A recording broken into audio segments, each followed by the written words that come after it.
is die mooiste mooi vir my. Tot in jou vlaktes waar ek al my drome kry.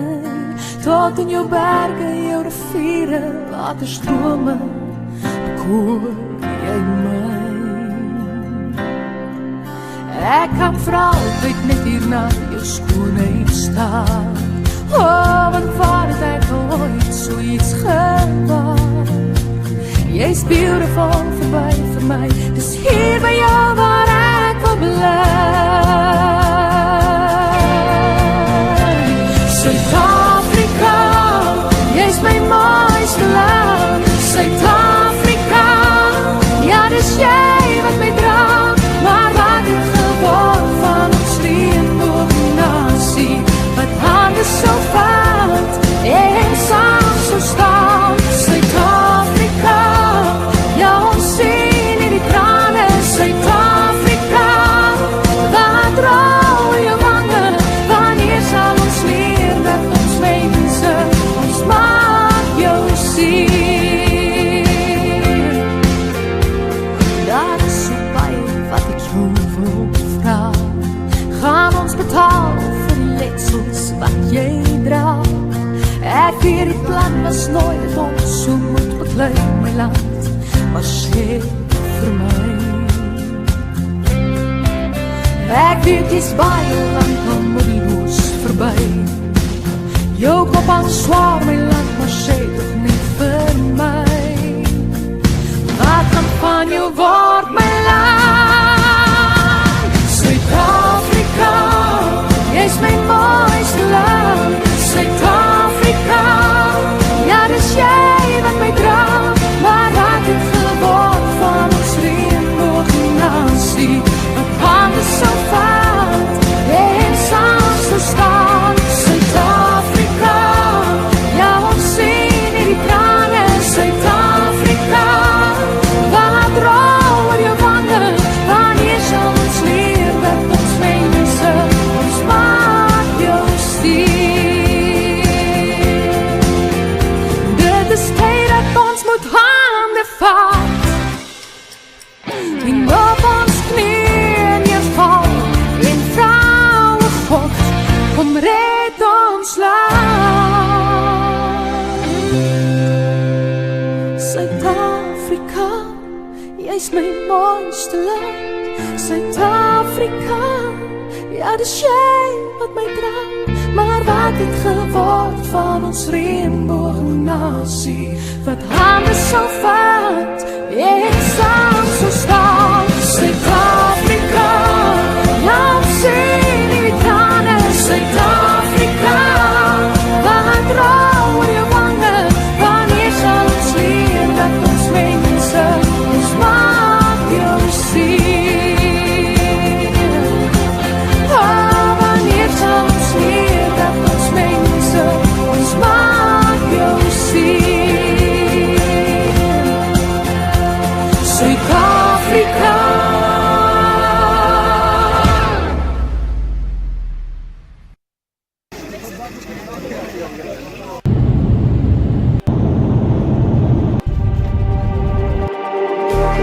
Just like the street lights lit this town, like a fire in a blaze, gotta burn it down. Alright, here we are, folks. Can't be afraid to leave this out. We got this far, don't know how. I see danger in your eyes. They know we'll burn down the night. Coming just like the sunrise. You know that we're gonna let it rain. Tonight, we're gonna let it rain.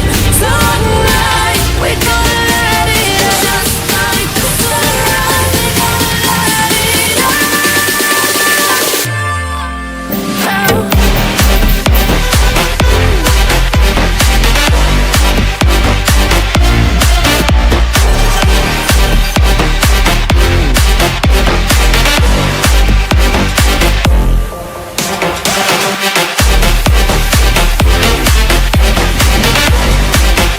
Welcome back once again. This is Chris Report, and we assure you that St. Simon's Town and Boulders. Folks, this is Chris Wyatt reporting from South Africa.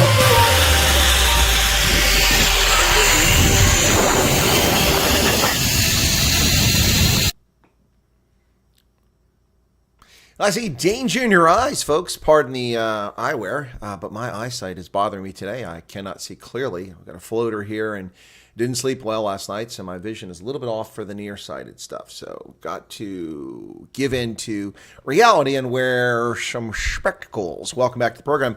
May 16th, 2024, less than 2 weeks now to South Africa's, well, could they be historic elections? Is there a piece of hair on my shirt there? It sure looks like it. No, it's just a stain. All right. Yeah, less than 2 weeks away now. So welcome back to the program, folks. Hey, didn't do any prepared videos last night, and I've been punished for it.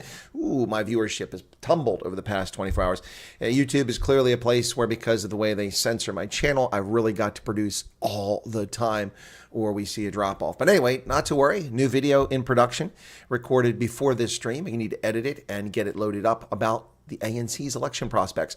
Welcome back to the program, folks. It's always a pleasure. Glad to see you all here once again.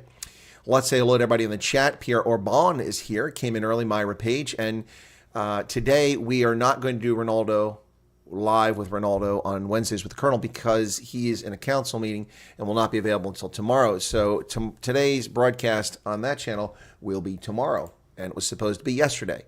Are you confused? Wednesdays with the Colonel will be on Friday. However, I'll only be able to stay for about 45 minutes and have to duck out to go get stitches removed after my surgery last week. So, Pierre Orban, Myra Page, Brian Lawrence, and Sue Walsh, Val Cooper, Dylan Combrick, and Allison Johnson, Malcolm Clody. Hey, Malcolm. Miss Pumba's back. Good to see Miss Pumba. And Oliver goes, is that because of the South Africa song? And then we've got Garrett Gilligan from Somerset West, Dylan Combrick from Cape Town area, Charles Van Onselen in from Amasum-Todi area, if I remember correctly, Charles. And Chris Eilish is here. Welcome to everybody. Oh, everybody's saying hello to each other. So it's a pleasure to have you all back once again. Let's talk about the news. The African National Congress, according to multiple media reports now, says their chances of remaining at 50% are looking increasingly good, as South Africans are somehow hoodwinked by no load shedding and the trotting out of ANC fossils on the campaign trail. But what's also helping them, no doubt, is the implosion of the MK party, which is completely falling apart at the moment. We'll see what happens with MK, but at the moment, things do not look good. Pip Jacobs is here, fleshing in from the 15-minute city of Oxford in the United Kingdom. Teresa, and welcome to all of you. Let's get to the news, folks, on this Thursday. Polls show that the ANC could get close to 50%. The latest poll shows this, and this report coming out of Business Day. Think tank Social Research Foundation shows the governing ANC's electoral fortunes are tracking up every day for the past 2 weeks, and currently they're at 45% with 2 weeks until the national and provincial elections. Now that's from 1,835 demographically and geographically represented registered voters commissioned by the foundation. Interesting. We will see what happens. According to this poll, the DA is at 20 to 23%, and the EFF is at 10%. The only figure I believe to be accurate in that mix is the EFF at 10%. Kevin Nicklin, what's going on with you? How are the parents? Good to see you there again. Well, South Africa has taken, the ANC has taken its case against Israel, its fake, fraudulent genocide case, to the International Court of Justice once again. Meanwhile, the World Food Program talks about mass hunger and starvation in Darfur in Sudan, and the ANC is strangely silent and absent on this African tragedy unfolding for their black brothers and sisters around the continent. But they do stick their nose into their fake country, Palestine, comprised of Arabs from Jordan and Egypt. The ICJ hears South Africa's request over Israeli assault on Gaza's Rafah. The ICJ holding hearings to discuss a request by South Africa additional emergency measures over Israel's offensive in Rafah, a city in southern Gaza, where more than 1 million displaced people have sought shelter from Israel's war.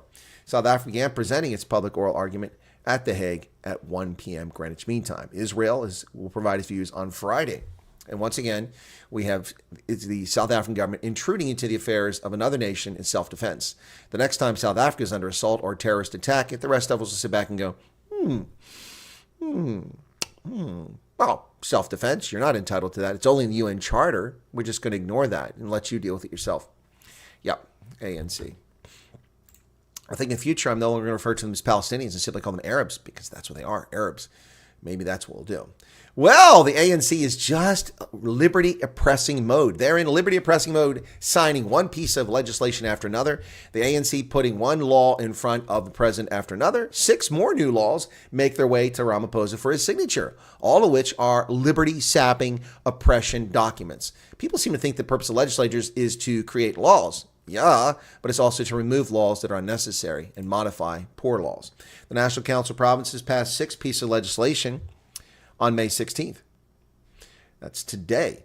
The bills passed, moved to President Ramaphosa's desk for his signature in the next 2 weeks. The Electricity Regulation Amendment Bill, the General Intelligence Laws Amendment Bill, the National Water Resources Infrastructure Agency Bill, Marine Pollution Amendment Bill, Transport Appeal Tribunal Amendment Bill, and the Plant Health Photosanitary Bill. Good God. And the list goes on and on and on. The National Water Resources Infrastructure Agency Bill seeks to ensure a sustainable and equitable, reliable water supply from national water resources infrastructure while meeting constitutional obligations, including national and regional, social, and economic objectives of the national policy. Huh? Come again? What you talk about, Willis? There's no water. Why isn't there any water? Because ANC stole all the resources and failed to plan for the future. The Highlands Water Project, aborted, not completed. Should have been done 20 plus years ago. Where'd the money go? Why did the project stop? How come there are now 12 million people in Gauteng thirsting for water? ANC failures. Hey, don't listen to the doomsayers. Don't listen to them. NHI is here. It's queer. It's here. It's great. It's wonderful. Health Minister Joe Pala said health workers must not listen to the doomsayers and fearmongers. Ladies and gentlemen, Health Minister Joe Pala says that NHI is the best thing since sliced bread, mealy meal, and pop. Yep, that's right. That's right. Get your Seswa right here with your NHI. It is the best piece of legislation ever passed by the communist criminal cabal known as the African National Congress. To our professionals and healthcare workers, don't listen to the doomsayers. There are scaremongers out there who are telling them that things are going to collapse and they must leave on the next flight now that the president has found a pen. Stay here. Things are going to get better. For whom, Joe Pala? For whom? The Caters? The Connected Patrons Network of the ANC? Is that who it's going to get better for? Because it sure isn't going to get better for South Africans.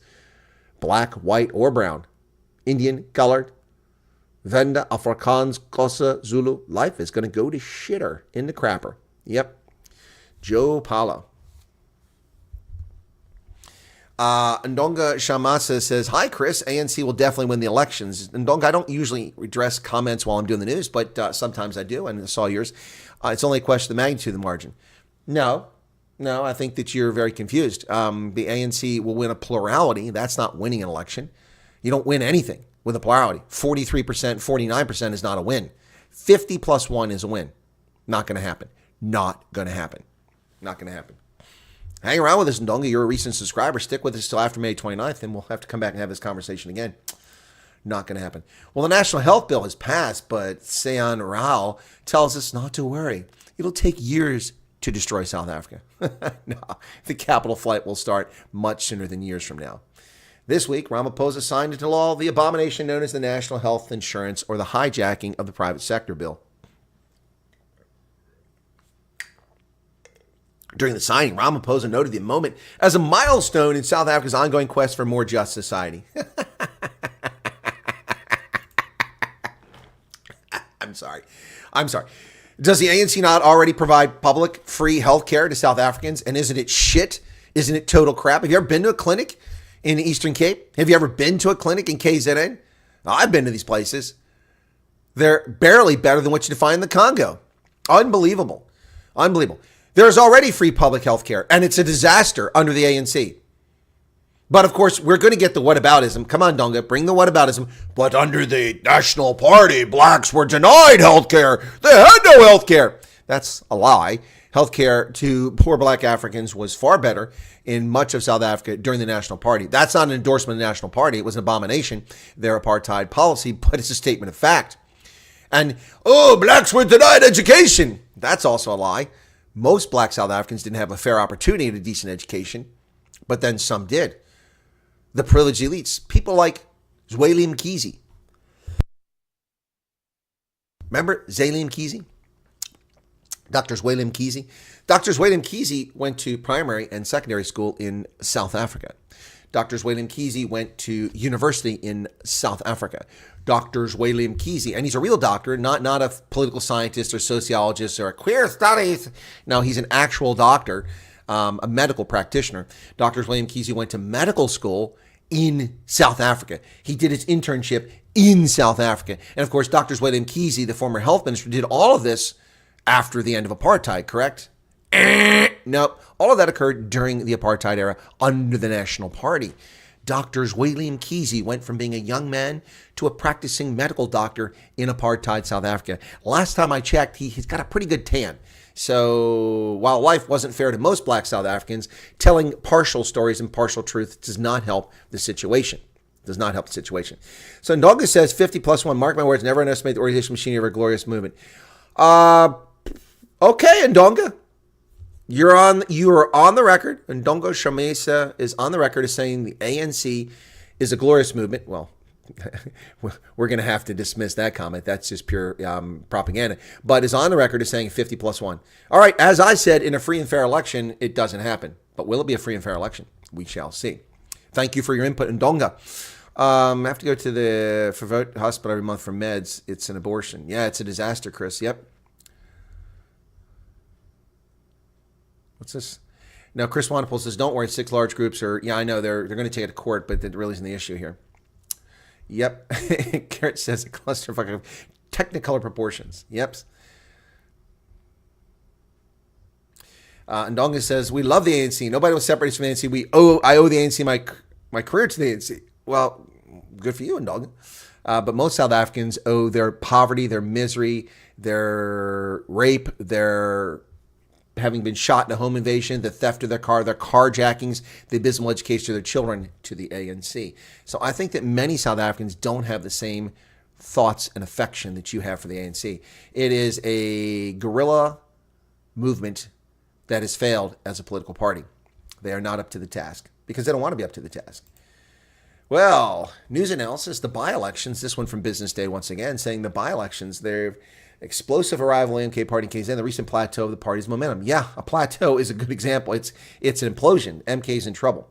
By-elections have historically revealed trends that are later reflected in general elections, and they use the example of the Freedom Front Plus at the expense of the Democratic Alliance in 2019, where the Freedom Front Plus gained at the expense.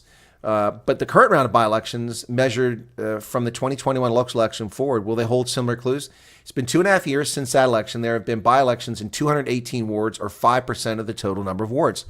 The ANC's had 138 of those, the DA 51, the IFP 15. Good had 3 wards, 2 EFF, 2 independent, and 7 other small parties, each defended 1 ward.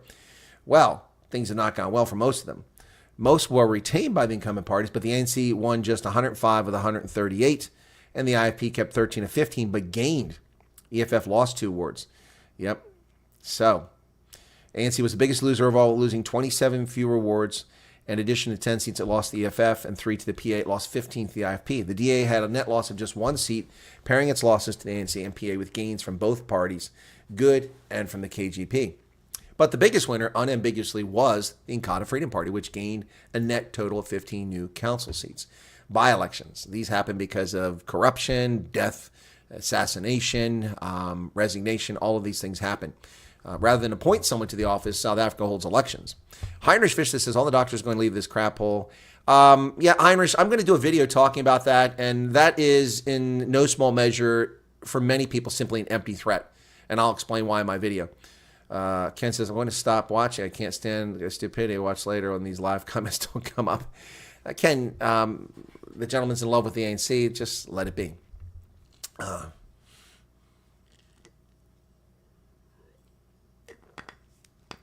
So in Ndonga, people oppressed like Drs. Wyatt Mkhize. Mm-hmm. Yep. Or Thabo Mbeki, who wasn't even in South Africa. Well, this is News 24 and its propaganda. ANC routs EFF and Zuma's MK in by-elections in the Platinum Belt. Yep. In a last by-election before the 29 May election, ANC candidate Ibrahim Mapata Nko retained the ruling party seat by getting 1,600 votes. The MK candidate got just a handful of votes in this election, 32. Elizabeth Tato Legacy got 32 votes. out of 2,200 cast, and EFF candidate Lebohang Neo Simango got 641, or 28%. And of course, News 24 dutifully calls that a rout. Well, it is an overwhelming victory, 70% of the votes, but it's also an overwhelming ANC ward, and has always been an overwhelming ANC ward. The election result last time, which was only 57% of the vote, reflected dislike for the candidate who ran for office, who is dead now. So this is not a rout. This is a return to the norm for the ANC. I wouldn't call it a rout. Well, analysis from BMI says that the multi-party charter is not going to do anything. They're rubbishing their opportunities or chances in the election. So the MPC is the DA's ambitious attempt to consolidate fragmented opposition, promising to capitalize on the ANC's dwindling electoral support and reshape the political landscape. And they have 11 parties. But they say there are a lot of reasons to dismiss the MPC, not the least of which is the analyst Laura Wolf is claiming that the DA and IFP have publicly announced that they will form a coalition with the ANC. I missed that. Where was that in the media? Did somebody please share that? I also was at the MPC event at Emperor's Palace covering that as a journalist, interviewed the leaders of most of the parties that were present. Didn't get to do Dr. Reverend Mishwe, who I finally got to do yesterday. But I don't recall them ever saying that they would lie. In fact, the whole purpose was they would not form a coalition with the ANC. Now, that's not stating categorically that any of these parties won't form a coalition. Practicalities come into play after the election results come out on May 29th. However, I don't recall any of the leaders of the IFP or the DA publicly announcing that they would form a coalition with the ANC. Where are they getting this from? Where are they getting this from? Does anyone know if GPS works? Yes, GPS works worldwide. That's the whole purpose of it. That's why we, the U.S. Department of Defense, established it so that we had real-time, accurate information around the globe. So yeah, it works. Your phone will pick up GPS. Yep, no question about it. Well, Julius Malema is finally getting some press coverage, and News 24 provides it. He's saying that the people who live in Port Elizabeth are living worse than prisoners. Wow. Prisons are more luxurious than the average South African household as they have consistent flowing water, flushing toilets, and no load shedding. Actually, that's a factually incorrect statement. He's just making an assumption. In prison, water is guaranteed. You don't have to have water out here. You live worse than prisoners. In prison, there's an uninterrupted supply of electricity. That's not true either. If you find a prisoner arrested 10 years ago and you talk about load shedding, they will not know what you're talking about because every prison has a generator. Julius Malema just making crap up again. Just making crap up again. Hey, look, the glorious land that South Africa is. Now, this admittedly is an anecdotal example, but it's a fine example. One sector where people make a lot of money by investing is the telecommunications sector. I know I've invested in it for years. I had shares of AT&T, which didn't do so well. Used to own shares in Quest, which was a digital data company. That's gone now. It's now Century something. But I've, over the years, made a little bit of money in telecommunications stocks by investing in companies before they became big and successful. Well, South Africa and the mobile network is a place where investors can invest. But had you done that, it wouldn't have gone well for you. This is what the paradise of South Africa's ANC looks like. Now, bear in mind, this is long after the 2008 financial collapse globally. This is after recovery.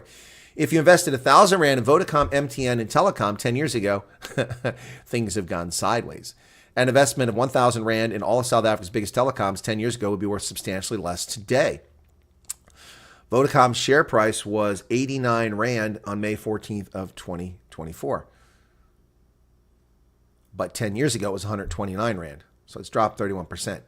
Wow, MTN has declined, Telecom has declined, Blue Label owns Cell C, and here you go. So Vodacom is down. Your 1,000 Rand from 10 years ago, Vodacom would be worth 686 Rand today.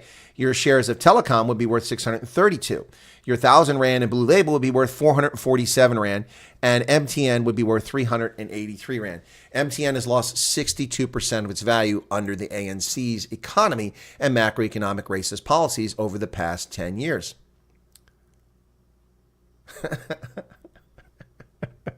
Wow. Now, admittedly, that's one sector, but we could look at the mining sector and see a similar trajectory here. We could look at the retail sector and see another. We've seen, of course, Edcon go bankrupt. The company that owns Eggers and a host of other things, used to own Bourbons and all that. The list is just outrageously long of failed, failing, and lost value. Now, that 1,000 Rand in MTM, which is now worth 383 Rand, Not only have you lost the 617 Rand in actual value, you've lost a decade of inflation-adjusted value too. So that 383 is probably more like 197 Rand, maybe. Wow, that is a huge loss. So there you go. That's what the ANC brings you. Economic decline, not growth. The city of Johannesburg's coalition with the ANC has rejected the 83 billion Rand budget. The leading ANC, EFF, and PA majority party pack, known as the Government of Local Unity, failed to come together to vote for the budget after negotiations. Wow. 188 councillors were present, 105 voted in favor, 52 against, and the rest did not vote. They didn't abstain, they simply didn't participate in the vote. What the hell kind of juvenile nonsense is that? You just don't vote? You have to abstain. This is not even governance. This is a clown car show. These are politicians in South Africa. They simply just don't vote. Grow up. Grow up. The Independent Electoral Commission says that ZANU-PF is not accredited to observe the elections in South Africa. The Electoral Commission in South Africa clarified that it has not invited or accredited Zimbabwe's ruling kleptocracy, ZANU-PF, as an official observer. Oh, my goodness. Now, this is after Chief Executive Officer, Electoral Commission, Sai Mama Bolo, received a letter from Vuyo Zungula, leader of the African Transformation Movement. So they clarified that ZANU-PF is not invited. Oh, my goodness. Oh, my goodness. Yeah. Well, I agree with that gentleman. Allowing ZANU-PF would undermine the integrity of the elections. Hey, ladies and gentlemen, did you know? Did you hear? 20 plus years later, finally, we have a trial date for the octogenarian Jacob Zuma. We have a trial date for the arms scandal, the one that he was found guilty in, although he wasn't a defendant in the case, in front of Judge Hilary Squires, when Shabir Sheikh was convicted years ago. So 20 years later, we have a trial date, April of 2025. Will Zuma even be alive in April of 2025?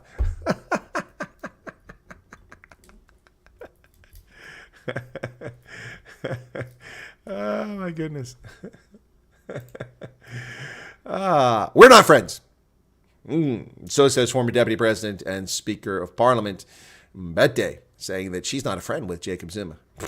Please. You're such a fraud, lady. Wow. She says Jacob Zuma's gone crazy. Former Deputy President and Speaker of the National Assembly, Baleka Mbete, cautioned voters against voting for Mkhonto Sizwe. She said door-to-door campaign in Ekurhuleni. She said the MK party was established by a man who's gone crazy. Now, remember, she closed ranks with Zuma back when the EFF called for Zuma to pay back money for Nkandla. She was the ANC national chairperson when Zuma was president. Yeah, now Parliament fell into chaos after she reportedly called the police to remove the EFF from the House. On Wednesday, she denied protecting Zuma. Asked why she had not spoken to Zuma in the lead up to the launch of the party. She said, "Why have I not engaged with him? We're not friends. We were comrades. We worked together at a particular time. I have nothing to engage with him on. I did not protect him. You must go and find my submission to the ZANU Commission, because if you read it carefully, I clearly stated that the media has been wrongly portraying an image of the Speaker protecting the President." Lady, you're so full of crap. You broke parliamentary rules to protect him, to prevent an inquiry into Nkandla, which was corruption of the highest order. And Jacob Zuma has not been charged with a crime in that corruption. Yeah. Yep. There you go. Speaking of fossils, Steve Biko's partner, Mompapela Ramapele, is back out and has two op-ed pieces in News 24, but I'm not going to burden you with both of them. I'll just mention one of them. Yeah, Ramapele, the former of the Agang Party, who suddenly switched tack and stood as the candidate for the Democratic Alliance, only to back out of that 3 days later, confusing everybody. Yes. She says we have an opportunity as citizens of our constitutional democracy to use the power of our votes to elect leaders who have the courage, ethics, creativity, and accountability to restore our trust in a future fit for our great-grandchildren. The problem is that you're speaking to an educated electorate that does not exist, Ramapele. The few exceptions of it are patronage puppies like Ndongo here, who's been handed his wealth illicitly, immorally, without having earned it fairly. I'm not saying Ndongo didn't earn his situation. He didn't earn it fairly. Other people had shackles placed upon their ankles, preventing them from competing in a marketplace which Ndongo was given exclusive access to. Yep. She said our first mistake was post-94 to retain racial categories. Well, that was a dumb idea. Agreed. Yep. It says that it should be no surprise that in the past 30 years, our country has been plunged into the dark horrors of state capture learned from colonial governments that has left the majority of citizens without essential public services. Our social housing, water and sanitation, infrastructure and quality education, health and social welfare, energy and other basic services are a disgrace, given the economic muscle we have access to. All right, number one, her reference to the government of South Africa as an independent republic as colonial is a racist statement. Stop it. You've harmed my dignity. I would like to file a criminal injuria complaint against you. Of course not. It's ridiculous. But that's how South Africa works. And she's blaming apartheid for the actions of ANC criminals, many of whom weren't even in South Africa during the so-called struggle. They were in London, Moscow, Beijing, Berlin, Havana, Lusaka. They weren't even in South Africa. And you're blaming the previous regime for their criminal activity. I can't take people like this seriously. This woman has been holding on because she got knocked up and had 2 kids by Steve Biko as if that makes her someone genius. She's not. She's not. Zimbabwe unleashes the police for people not accepting the ZIG. You will take our money. You will take the money. If you do not take the money, we put you in prison. Yeah, jawohl, we put you in prison. Yeah, we'll take the money. Take the ZIG, do not zag. Wow, can you believe it? Can you believe it? Guys, Ndonga is just here to provoke a response. If you engage with him and you're upset, that's on you. All right, Zimbabwe unleashes the police and intelligence services on people who reject the new ZIG currency. A month after the introduction of the gold-backed ZIG, the government has set up a Gestapo-like surveillance mechanism to catch those who reject the new money. You guys fought for independence in this country. You should now fight for this new currency. It says Finance Minister Nkube. Je will take the money. You take the money which we have. You must use it. If you do not use this money, we put you in a camp. We send you there for the re-education. You learn to take our money. The money is worthless. It has no value. But you must take it in exchange for the goods and services which you provide. I don't care you pay your bills. That's your problem. But you must spend the ZIG, no ZAG. Should you ZAG, we send you to prison. Yeah. Meanwhile, we go to South Africa to observe the elections to ensure that our friends and comrades in South Africa keep running the country. Like so. Say hi. Wow. Gestapo-like intelligence services after the people trading money. At least 5 people missing in a landslide in central Kenya. This is bad news. A landslide following heavy rain in central Kenya swept away at least 5 people. Occurred in the Kimende Escarpment in Kiambu County, north of Nairobi. The Kenya Red Cross is out at the area. The area is cordoned off and declared a disaster zone. 4 people were together. 3 of them were slightly ahead of the other who was behind. Unfortunately, the soil covered them all. Ugh. A second witness said a motorcycle rider was hit by the landslide while his colleague managed to escape. Oh, man. Heavy rains in Kenya since late March have killed at least 289 people and displaced 285,000. And the ANC is silent on the national disaster in Kenya, offering no assistance, taking nobody to the International Court of Justice for climate change. 4 people have been rescued from a collapsed building, not in George, South Africa, but in Kenya. Many more people feared trapped in the building. Rescuers have pulled 4 people from the rubble of a collapsed building in Matari neighborhood in Nairobi, but more people are likely trapped. 3 of the 4 rescued have been taken to a nearby health facility. 1 had minor injuries, treated at the scene. Wow. It's home of one of the largest informal settlements, and one wonders about the construction standards. Well, the World Food Program is warning of mass famine, and the window is closing to prevent famine in war-torn Sudan. In an update from Government House, or from Latuli House, the ANC is silent on the war-torn Sudanese famine, where as many as 5.5 million people were displaced by the conflict in Sudan, while just 2 million have been displaced in Gaza after terrorists invaded, murdered, and violated the sanctity of Israel. But apparently that's more important than the 5.5 million black Sudanese. The World Food Program Wednesday warned that the threat of famine is growing for 5 million Sudanese in parts of the country affected by the war.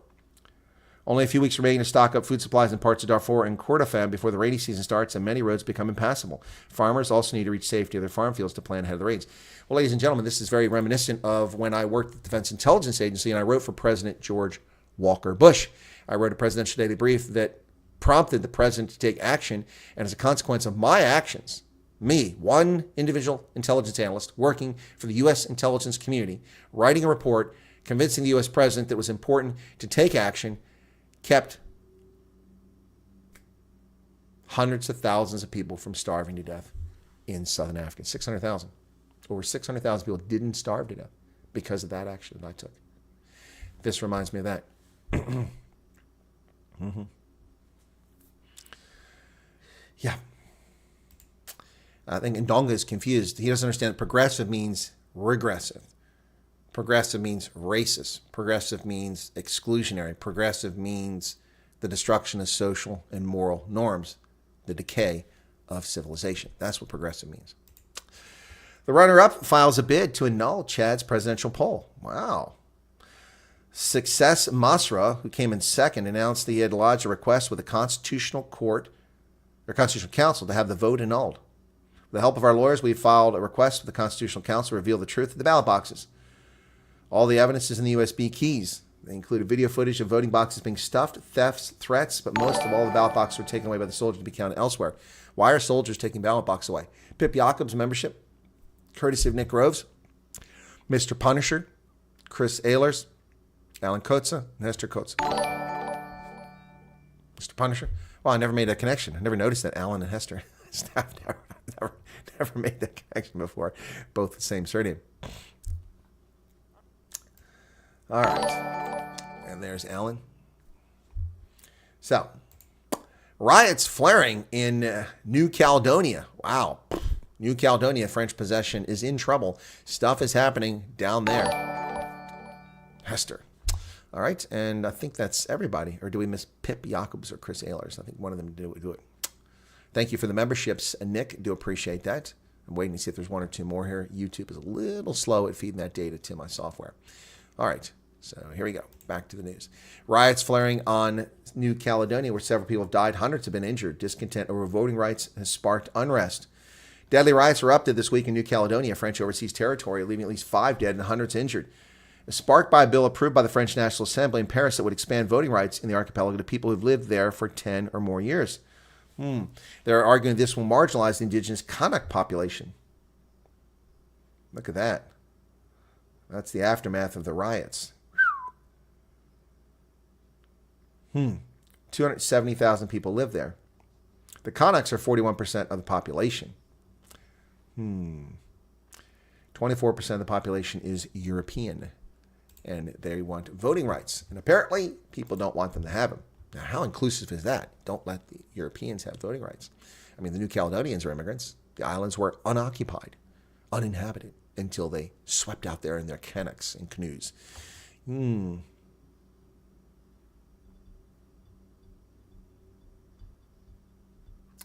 Okay, I have to address something here. Stumpy was a traitor. No, Stumpy was a 14-year-old boy who was murdered on order of Winnie Mandela, who was fortunate to only be convicted of kidnapping. A traitor? No, he wasn't. He was a kid, and her soccer thugs murdered him. She's a murderer. She ordered his death, and not a hero. No, he doesn't know his history, Chris. He distorts his history, like many black supremacists do, lying about South Africa's history. China and Russia reaffirmed ties to Moscow and press offensive in Ukraine. Well, there you go. As I said, the reason Vladimir Putin is safe in his war with Ukraine is because of China. China, in February of 2022, before the invasion, agreed to purchase oil, steel, timber, and other resources from Russia to keep them in the salad. And now they continue to reaffirm their ties. Two evil angles of the axis of evil. Russian President Vladimir Putin thanked Chinese leader Xi Jinping, president for life, for efforts to resolve the Ukraine conflict at a Beijing summit.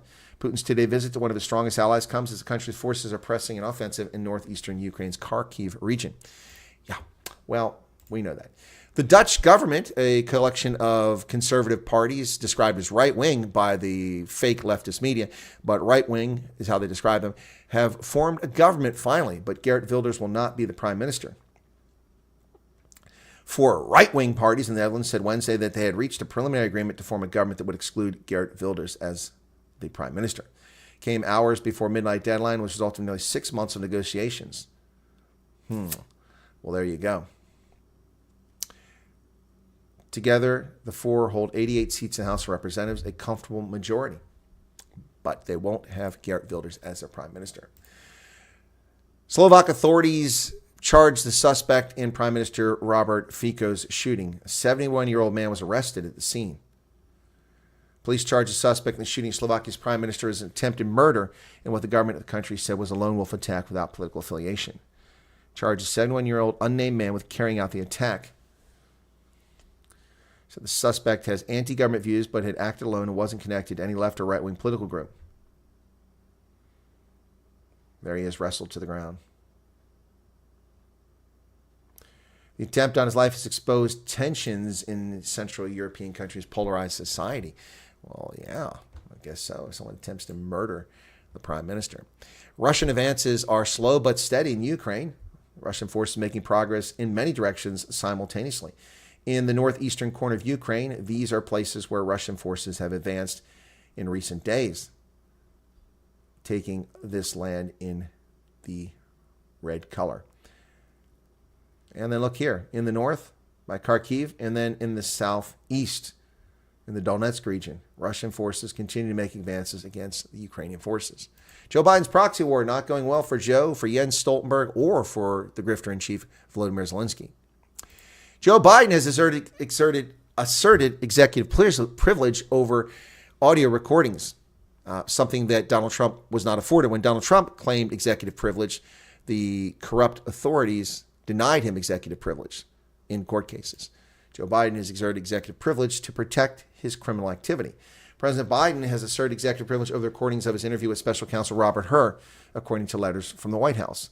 Republican lawmakers previously subpoenaed the audio recordings of his interviews, along with his ghostwriter Mark Zwanitzer and other items from Hur's investigation. So how does Joe Biden assert executive privilege for information he gave to a biographer? He disclosed that to a non-citizen, to a non-clearance holding person, to a person not affiliated with the executive branch. He has abrogated his right to executive privilege for anything he told to that reporter. Congress is entitled to subpoena and see those records.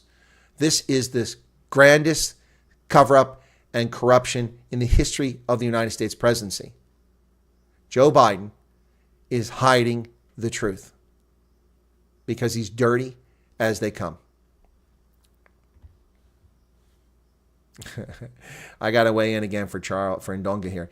Zuma destroyed ESCOM and SARS. He has no place in the ANC. No. Cyril Ramaphosa has destroyed South Africa.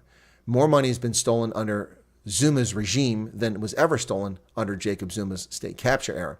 More damage has been done to South Africa's economy under Cyril Ramaphosa than under any other president in the history of South Africa, including the apartheid government. Cyril Ramaphosa is a corrupt disaster for South Africa. And anybody that votes for the ANC deserves what they get: misery and poverty, which is what you will get. Anytime, any place, bring it on. Let's get ready to rumble. Joe Biden lays down a marker. I want to have a debate with Donald Trump. Oh, my goodness. Donald Trump lost two debates to me in 2020. Yeah. He lost two debates. My butt. Listen to this clown. Here's the Clown Car Show. Joe Biden himself, in his own words, calling out Trump yesterday. Now, he refused to participate in the standard presidential debate system that's been in place for 40 years. I'm not going to do that.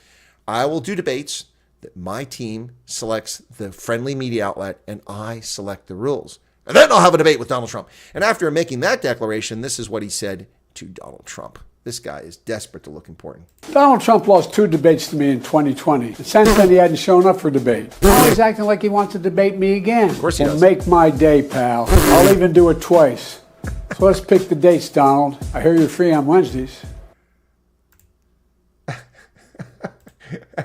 And less than an hour later on Truth Social, Donald Trump says, I'll take those debates.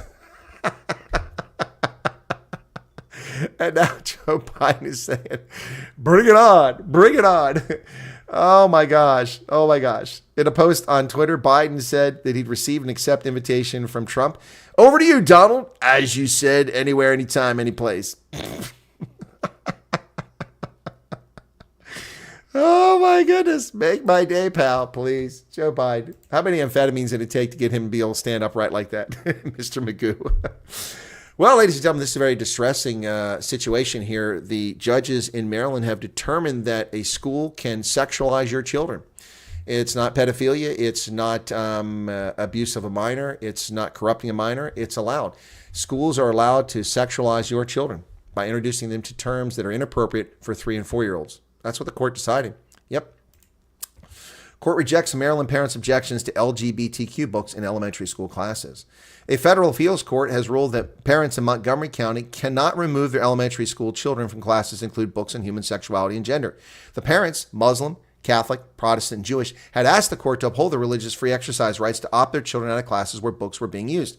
Montgomery County Public Schools, the largest school district in the state of Maryland, unveiled the Inclusivity Reading Program in the fall of 2022 for students from pre-kindergarten through 5th grade.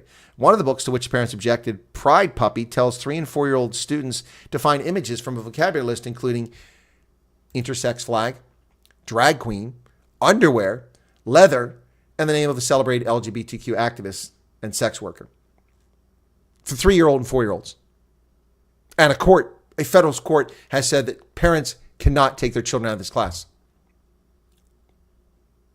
2 members of the corrupt 3-judge panel of the 4th Circuit Court of Appeals in Richmond said Wednesday the parents had made their case for preliminary injunction against the school board district and couldn't show that their fears about classroom instruction had been realized. Oh, so we have to wait until our children are sexualized and are having intercourse under the age of 10 before you'll take action. What kind of court is this? Judge DeAndrea Benjamin, a Biden appointee. I'm just going to take one guess here. I'm just going to guess. Let me see. Let me just see if I can find an image of this judge. Let's take a guess here. Yes. And of course I am correct. I am correct. This is DeAndrea. Come on, load it up. Here you go. DeAndrea Benjamin. Yep. Yep. There you go. University of South Carolina. The Democrat. And she thinks it's okay to sexualize children. Yep. There you have it. Another volume called Born Ready, the true story of a boy named Penelope. A boy named Penelope? Promoted what attorneys represented the parents said was a child knows best view of gender transitioning. They claimed teachers were instructed to say doctors only guess when identifying newborn's gender. No, they don't. They look between your legs and discover genitalia.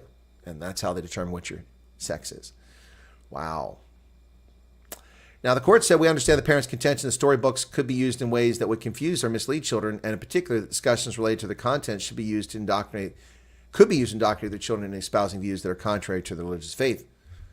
But they still ruled against the parents. But none of that is verified by the limited records before. So it's not verified. So there must be harm to prepubescent children before these scumbag judges take action.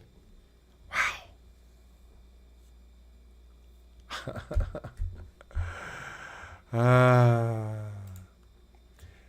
The United States announces another $2 billion in Joe Biden's proxy war to kill more Ukrainians and Russians. Wink and blink and nod says U.S. is rushing military support Ukraine struggles to hold off renewed Russian offensive. Speaking of joint news conference in Kiev, Ukrainian Foreign Minister Dmytro Kuleba said the support, which comes on top of $61 billion already approved last month, would be aimed at investing in Ukraine's industrial base. So we're rebuilding an industrial base which is under attack from missiles and artillery. What kind of morons? What kind of utter morons are running our government? The existential threat to democracy is the Biden regime and the Democratic Congress, not Putin's war in Ukraine. Hey, McDonald's has finally woke up to their outrageously priced food menu, and they're running a special to try to lure us back for their crappy, unhealthy food. McDonald's makes a new pitch for inflation-weary eaters, a $5 meal. Wow. It'll be subsidized by Coca-Cola. McDonald's plans to sell a $5 meal deal this summer. The chain's U.S. restaurants will sell a McDouble or a McChicken sandwich, small fries, small soft drink, and a 4-piece chicken McNuggets for $5. Wow. And there's, Nick Grove's just given another 5 memberships. Elma 5 pence. Thank you for that. And we got Val Cooper, Mike Dollingers, and Yvonne. Wow, look at that. All of them have gotten free membership by Nick Groves. Thank you for that. Val Cooper. Yeah, McDonald's and its crappy food. $5. Coca-Cola will kick in $4.6 million to subsidize the $5 meal. Mike? The new discount plan sparked internal debate between McDonald's and its franchise over the meal deal's components and whether it would drive enough business to justify the discounts. Our sales and guest count momentum has slowed considerably. Dollingers. McDonald's owner said in an email to fellow operators last week, the fact is we've lost our momentum. We need to get it back. Well, quit selling me a meal for $20 for one person. It's ridiculous. And Yvonne.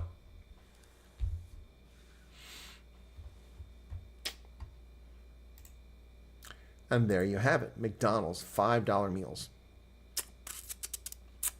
Wow. The pace of food inflation in restaurants has slowed over the past year, but eating out costs much more than it once did. Fast food prices in April were 33% higher than 2019 levels. That's bullshit. They're 133% higher. I could go to McDonald's in 2019 and get a meal for $8. Now it's $18 to $20 for the same thing. So stop lying to us. Stop lying to us. Yep. McDonald's. Good luck with that, folks. Enjoy it. Well, there you have it, folks. That's the news for today, the 16th of May, 2024. Be sure to hit the like button if you don't mind. Come on, hit the like button. That was easy. Yep. Oh, my goodness. So let's go back and see what's going on in the chat over here. And Donga apparently is having a good conversation with everybody. ESCOM chair is solving the power outages. No. They're not solving the power outages. Yep. Blackouts are due to incompetence by ESCOM. No, that's a simple answer, Ndonga. Blackouts by ESCOM, load shedding, are a consequence of multiple factors. ANC interference in the operation of the state-owned enterprise. The patronage stuffing of a board with incompetent criminal toads. The awarding of contracts at over the cost and beyond the wildest imagination for profit to corrupt BEE enterprises. And the racist dismissal of qualified qualified ESCOM technicians who were white, Indian, and colored. All of those things combine to destroy ESCOM. Oh, and I forgot the most important one. No leadership, a lack of maintenance, a lack of forethought, a lack of planning for future plans. And the last thing that's destroyed electricity in South Africa is the demonic adherence to the cult of climate change. ANC politicians are demonic crap weasels who are devoted to the cult of climate change. They pray before the altar of climate change every night. Oh, great Lord of climate. Oh, great Lord of climate. If only we shut down all of our coal-fired power plants and have no electricity to distribute. Yeah. No, those are the reasons why there's load shedding. Not simply because they have incompetent employees. That's but one factor in Dongo. But one factor. I am an energy industry analyst, and trust me, that is the case.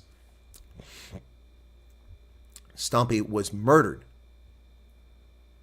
because they were scumbags in the ANC. Nick says Russia seems to be restrained. They haven't even flexed muscle. Imagine they dropped a few of their Moabs. Yeah, they are draining the U.S. economy. Well, they're not. Joe Biden's proxy war is, so we need Donald Trump to get in and end the conflict. But I fear that Donald Trump coming into office won't change the barometer at all. Unfortunately, I think we are consigned to fuel the death of Ukrainians and Russians for the next 5 or 7 years, regardless of who the next president is, courtesy of our corrupt Congress. You've been unsubscribed from my channel again, Hendo. Well, see, there you go. YouTube's up to their old nonsense. Hendo is a subscriber. He's been a subscriber since the very early days of my original channel, and he has been unsubscribed from this channel at least 20 or 30 times over the years. Again, blaming Jacob Zuma for all the failures of the ANC. The rot was in before they even got in office. It is a closed ranks, venal, thin-skinned, corrupt, thieving organization that doesn't deserve a single vote, let alone 40% of South Africa's votes. The ANC has betrayed liberation, enriching a small coterie of wealthy black elites at the expense of tens of millions of black, brown, and white South Africans. The ANC is a disgrace. It did nothing to bring liberation to South Africa, yet it lies and claims credit for all of the actions. South Africa's liberation is a consequence of one major event, a black swan event, which changed the entire calculus of everything going on. And it wasn't the Soweto riots over Afrikaans in 1976 or 1985. It wasn't Sharpeville in 1960. It wasn't the ANC. It wasn't the Pan-African Congress. It wasn't the Black Sash movement. It wasn't opposition to apartheid. It wasn't international sanctions. The reason that apartheid ended, aside from the fact that it was immoral, is because the security state of the National Party, ruled by the intelligence, police, and military, not by Parliament and the executive, realized they could no longer sell their system of governance to South Africa's white voters. And therefore, they began dismantling it in the late 1980s under P.W. Botha. And then F.W. de Klerk. And why did they realize this? Well, for a host of reasons. Demographics. The Swat Geva was nonsense. They couldn't sell that argument. But the final nail in the coffin of apartheid was the collapse of the Soviet Union. Excuse me. Hello?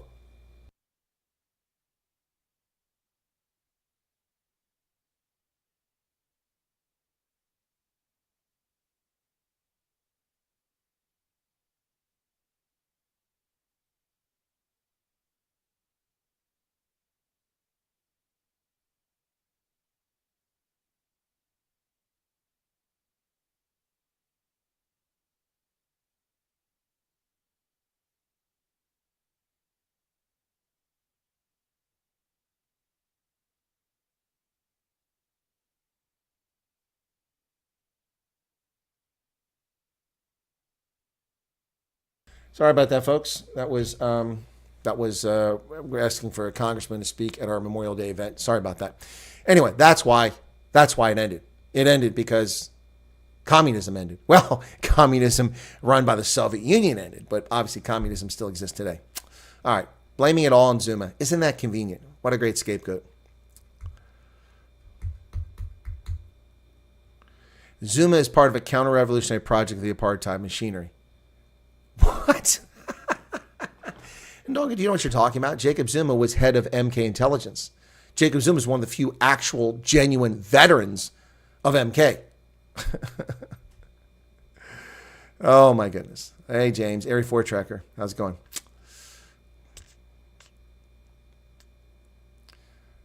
Well, that's one thing ANC brings us out as well. It's discussing confusing and destroying children. Yep. Hey, Joe, how's it going? And who else we got here? Missed a couple more comments here. HIV denying was satanic. Yes, it was. Zuma was a horror show. Yes, Zuma never belonged there. But you, the ANC. You, Ndonga, you voted for the ANC. You are responsible for Jacob Zuma, not me, not many of my viewers. You, Ndonga, it's your fault. Twice you voted for him. You voted for the ANC twice. You bear responsibility for the crimes of Jacob Zuma. So stop blaming him. You people picked him. You ANC voters. Yep. Borderline food poisoning. What, McDonald's?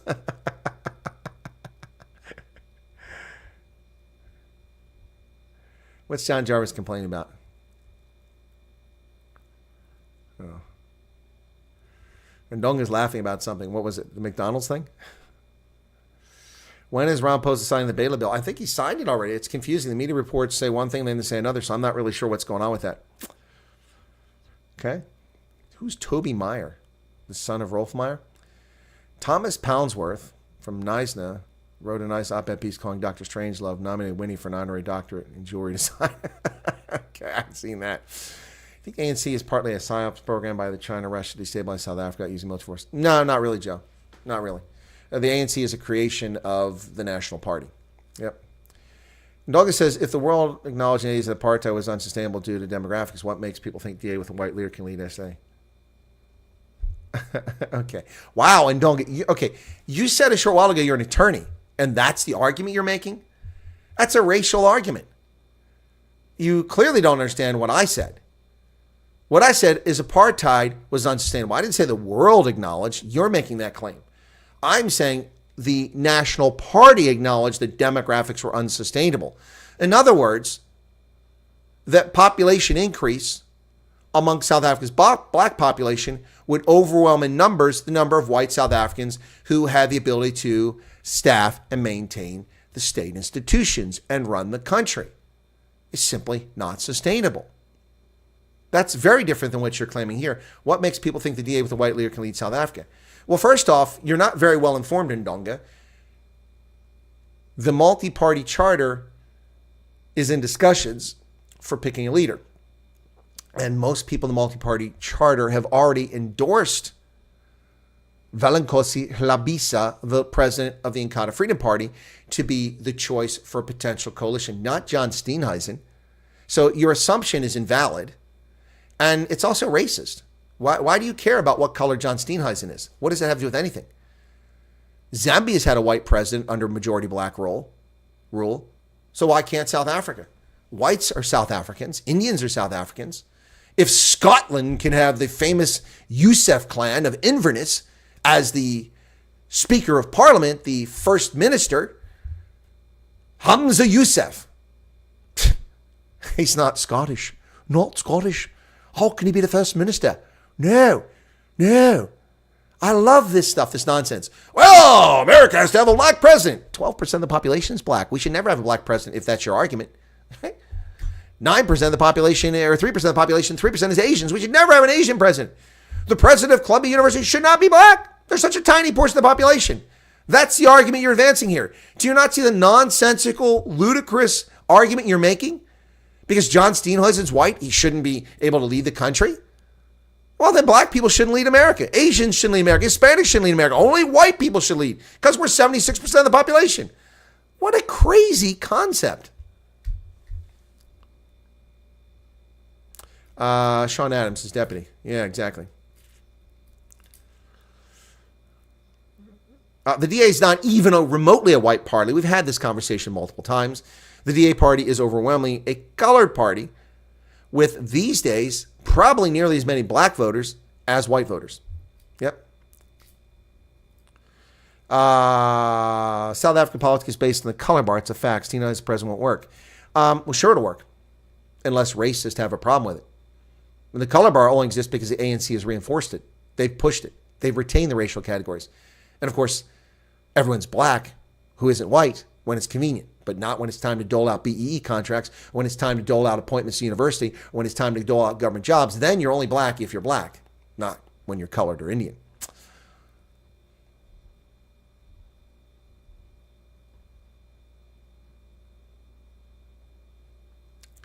Ever seen a black astronaut? Yeah, we have black astronauts in America. And in fact, we have the media lying about them. Just a couple years ago, the first ever black astronaut. No. Not even the first black astronaut to go to space. In 1986, when the Challenger blew up, there was a black astronaut on that. Forgot about that, didn't they? The first black female astronaut. Nope, not even the first black female astronaut. We've had several of them. Always got to be the first. The first. It's all horseshit. The only thing that matters is the first human in space. That was Yuri Gagarin, was it not? So there you go. The Soviets won that one. The first person to orbit the Earth, John Glenn. We won that one. First person on the moon, Neil Armstrong. We win that one. That's the end of it. Doesn't matter if the next person is a gay, biopic, transgender, lesbian, milk herder and goat farmer from friggin' the Eastern Cape. It doesn't matter who the next person on the moon is. It doesn't matter. It's been done. The first person to hit 100 home runs. It doesn't matter whether they're black, white, or brown. It's nonsense. The DA will get less than my money got. Ndonga, you don't know that. But yeah, I think John Steenhuisen's leadership of the Democratic Alliance is on the line. Yep. First animal was a dog. Laika, that's correct.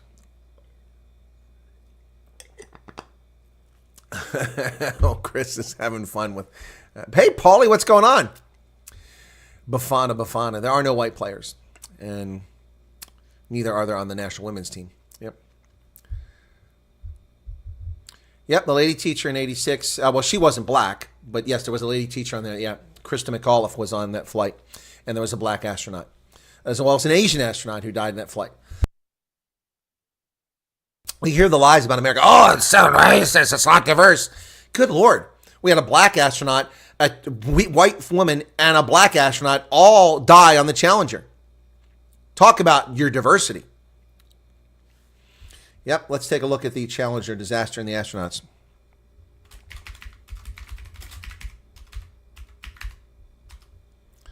Challenger astronauts. Let's see if I can get a picture of them. Krista McAuliffe, Dick Scobie, Ron McNair, Judith Resnick, Ellison Onizuka, Michael Smith, Gregory Jarvis, and Story Musgrave. Ronald McNair. Okay, then we got Krista McAuliffe. And then we got Ellison Onizuka. So I want to talk about 6 astronauts, and 3 of them are not white men. Ah, wow, there you go. There you go. So here are the astronauts from the Challenger who died in that disaster in 1986. Oops, that's not right. That went wrong. Something went wrong there. Wrong button. There we go. All right. So there you go. There he is. Ron McNair was an American NASA astronaut physicist. He died. Oh, he was a physicist. He was black. How does that happen?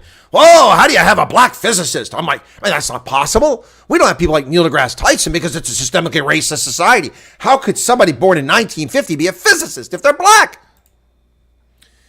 Born in 1950 in Lake City, South Carolina. Graduated valedictorian at Carver High School in 1967.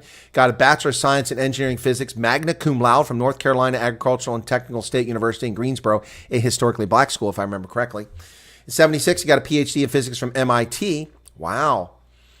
He also won a karate gold medal the same year, 5 championships, and a 5th degree black belt. That's what he was. He had 4 honorary degrees. And he's one of 35 applicants in 1978 from a pool of 10,000 astronaut candidates in 1978. How many of them were white? You want to bet about 9,900 of them were white? But he was picked in 1978 in the systemically racist society of America. Ooh! Yeah. Ron McNair, the physicist and astronaut. Yep. He was one of several astronauts recruited by Nichelle Nichols as part of the NASA effort to increase the number of minority and female astronauts. Nichelle Nichols, of course, is from Star Trek. She played Lieutenant Uhura. And there's pictures of him. There's Guy Bluford, and Fred Gregory wearing their spacesuits. And here's the Challenger crew. There you go. Look, there's an Asian dude. There's a white lady. There's a black guy. 1986. They all died in that horrific explosion. Very diverse, but systemically racist, racist. No, it's not. Stop lying about my country. Stop lying about South Africa. Barbara Christie. What's this all about? There are almost no whites in the National Executive Committee of the ANC, and almost no whites, Indians, or colors in their top 200. Yep. Burnout in Modafontaine. Ooh, what's going on there, Joe? So the ANC made Tony Leon ambassador to Argentina. Woo! Whoop-de-doo! So what? So what? Did they make him an ambassador to Moscow or to Beijing or to London or to DC? What really matter? No, they sent him off to Argentina. Oh, my goodness. You guys are funny. Butsi Mazabuku. We had a jihadist president, I guess. Yeah, no trans women, says Chris. Oh, my goodness. You guys are just having too much fun here today. It's Thursday, May 16th, 2024. We got about 100 current viewers right now. Hit the like button, folks. Should I wear my glasses more frequently? Got a good audience here today. Appreciate y'all being here. Thanks for tuning in for today's news. Is the ANC going to get 50%? Well, according to Ndonga Shamasa, who is a lawyer and a beneficiary of Black economic empowerment by his own volition, is arguing that the ANC will clearly get 50 plus 1, but that they may win by a much larger percentage.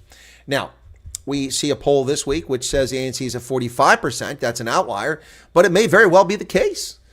The ANC has dug out its corrupt fossils, its incompetent fossils, its thin-skinned fossils like Thabo Mbeki, the man with a fragile ego, who caused the deaths of over 500,000 South Africans because of his hang-ups about black male sexuality. Yep. And then we've got others, Baleta and others who come out, and Tokyo Sexwale, pleading for voters, begging, please, just give us more time. Just give us more time. We've only been in power for 30 years. We've only stolen 17 trillion rand. We've only destroyed 70% of the roads. Give us time to destroy all of them. We've only stolen half of the mines from the evil white people. Give us more time to steal the rest. We've only pushed 35 million black South Africans into abject poverty. Give us more time to push the rest into there. And Whitey, we'll get Whitey too. That's right, just give us more time. You owe us. After all, we've convinced you that we brought you freedom.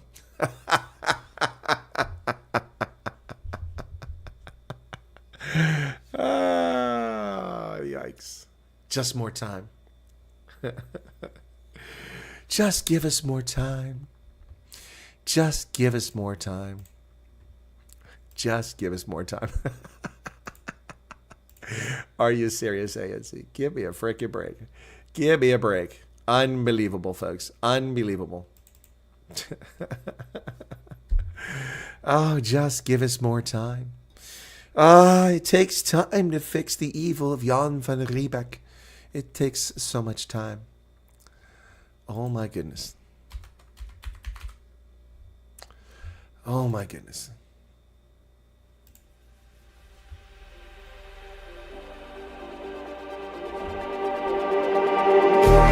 Just like the street lights lit this town, like a fire in a blaze, gotta burn it down. Can't be afraid to live this out.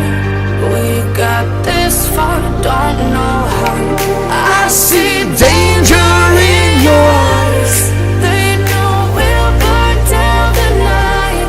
Coming just like the sunrise. You know that we're gonna light it up tonight. We're gonna light it up tonight. We're gonna light it up just like the sunrise. We're gonna light it up.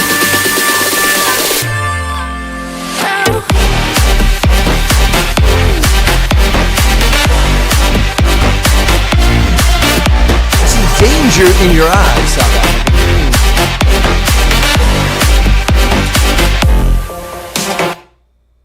Wow, that was a nice interlude. Oh, man. All right, so the speculation of ANC loss is based on hate than reality. The fact is, no party has more support than the ANC. The DA is great, 18% party. Well, first off, Ndonga, your analysis is factually wrong. Factually wrong. My basis for predicting the ANC at 38 to 42% slippery pickle in November of 2021 was not based on hate. It was based on a long-term decline in ANC support and a consequence of the ANC's internal, Chris Wyatt, the ANC's internal insurrection in which they allowed the country to be torn apart and nearly collapse into civil war in July of 2021 after failing to take action at their insurrection. That's not a position of hate. That's a position of an analytical consequences and results. So your claim that it's based on hate is wrong. I was the first analyst in South Africa, covering South Africa, to point out that the ANC would not get more than 42% in this election. And I did it 2.5 years ago. Not 2.5 weeks ago, not when the Brent Hurst poll came out. Light rain. Not when the Ipsos poll came out. 2.5 years ago. Go back and watch the video.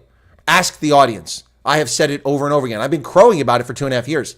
Whether I'll be right or not, we'll find out on May 29th. But that is not from a position of hate. That is an analysis of the situation.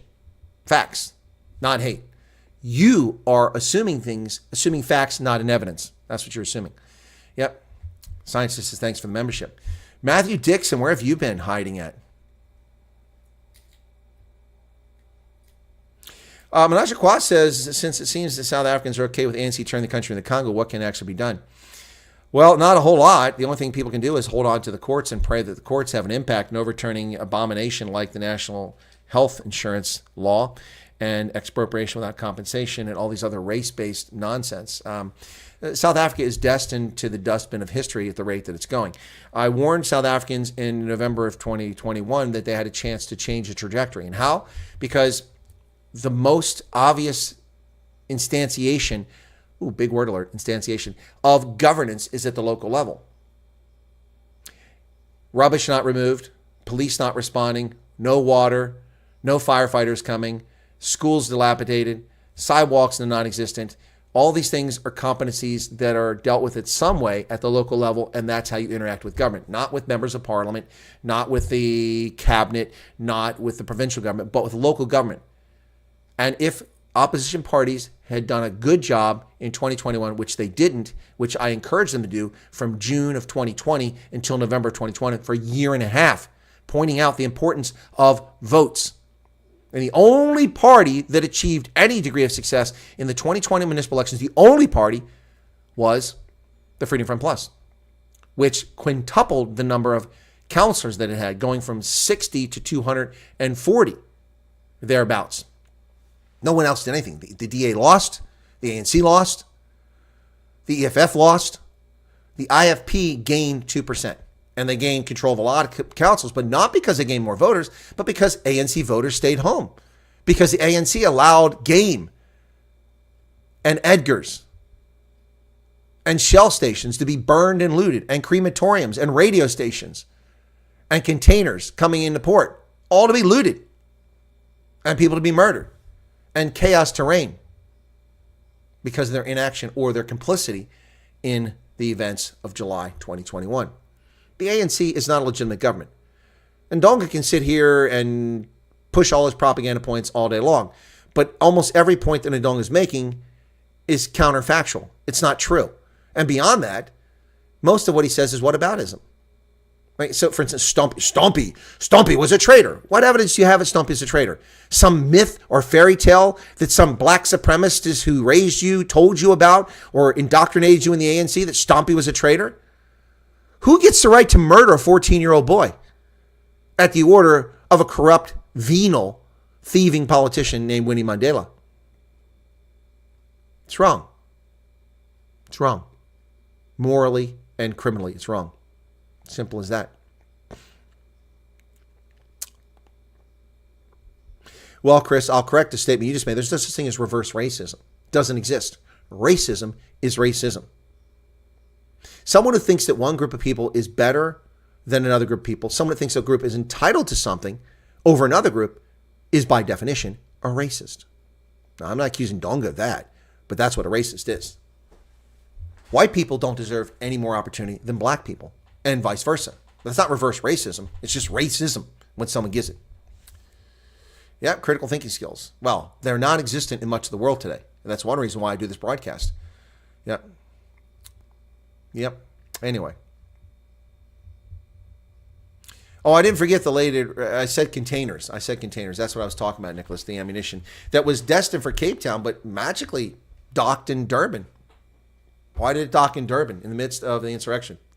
By the way, the police were only able to respond courtesy of wealthy white South Africans who own planes, who loaded up ammunition and flew it into KZN for the cops who were out of ammunition and rubber bullets. People forget that. They forget that. It took the intervention of wealthy white South Africans to keep KZN from completely burning up. Remember when the SANDF was deployed? Remember what they did? They went to ShopRite and to Checkers and Pick and Pay.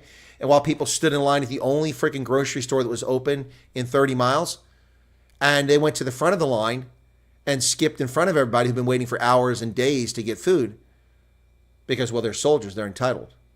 Well, that's because their units failed logistically to provide them with rations. That is a total failure of the South African government and of the ANC, a military that can't even feed its own troops in the field. How is that even possible? I have been in multiple combat tours. I have been in multiple deployments, hundreds of exercises over the course of my 37-year military career. And not once has the military ever failed to get food to me. Even in combat,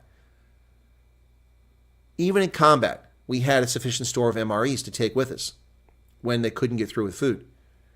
How in the world does the South African military have the inability to deliver rations to troops deployed inside South Africa in a non-combat zone? Only incompetence and theft can explain that. And both of those do. ANC will win if they borrow, what's that denomination? Dominion voting machines. Nah. Nick says, KZN, maybe some substance in News 24 suggestion, however, post-election, not pre-election. Not sure what you're talking about there. What suggestion from them? News 24 isn't the one that's predicting the 50%. That was in Business Day, and it came from a poll. 45%. Blue berets are next to useless. Yep. I think your prediction, Kalish, will be correct after the election. I don't know, scientists. Again, let me put those up. Let me see if I can get back to where those were. Hang on a second. I've got those. Where do I have those at? I think they're, oh, come on. Africa group. Let me see if they're here. I think they're here. Let me work my way down and see if I can find those. The coalitions. Oh, this is, I got to do this by date. They're not sorted correctly. If you sort by date, oh, it is by date. So, okay, they should be there by date. Oh, that's the wrong date. Sort by date. Descending. There we go. That's all I want. Descending. That's more recent. I don't want ascending. I want descending. Here we go. Here are the, no, that's not it. I'm looking for the slides that I made. Here they come. Oh, there we go. Okay, so let's run through these real quick. Okay, this is the Parliament as of May 28th, before the day before the elections, okay? All right, let me make sure nothing's going to hurt me here. All right, so let's take a look at that. Here we go. All right, so this is the party. ANC with 230 seats in Parliament, the DA with 84, EFF with 44, IFP with 14, and the Freedom Front Plus with 10. ACDP has 4. Good will lose its seats, will no longer be in government, as will COPE, no longer be in government after this. So that's what Parliament looks like on that date. All right, so this is based on the Brent Hurst survey. That's when I did these scenarios. Now there's been the Ipsos survey, which has come out after that. So Cyril Ramaphosa and the ANC will lose 74 seats if the Brent Hurst survey is correct, taking them down to 156. The DA would gain 24 seats, taking them to 108. And MK would get 52. But we look like MK is imploding now, so I don't think that's so likely. Malema and the EFF would lose 4 seats, and the IFP would lose 6 seats. Others would have 36 seats in the new parliament. That's if it goes according to this. Actually, no. Soweto is not a product of the apartheid government's forced removals policy. That's a lie. Soweto, the Southwest townships, were intentionally set up and established for black workers who were working in the Midrand in the gold reefs. That's how they were set up. They weren't forced removals. They didn't remove people from places and put them there. Same with Alexandria. See, the same thing is to Alexandria. Alexandria is because of apartheid removals. No. Alexandria was a white neighborhood when it was established for whites in the early days of gold mining in Johannesburg. And over time, blacks moved into it because it was too far removed from the central business district, too far removed from where activities were going on, and whites didn't want to live there. So the stuff became affordable, and blacks moved there voluntarily. They weren't put there. They moved there voluntarily. Once again, the lies about South African history that are spread. So this would be the parliament based on that Brandhurst survey. Okay? A day after the election. Now, we won't know this because we have to wait for the results, but there you have it. That's how it would look. Now, that is not how it's going to pan out. I'll tell you that now. It's not going to pan out that way. But here are the scenarios I came up with. The implosion of South Africa scenario. This is an ANC-MK coalition, which doesn't seem all that likely, but would have given them 52% and a majority.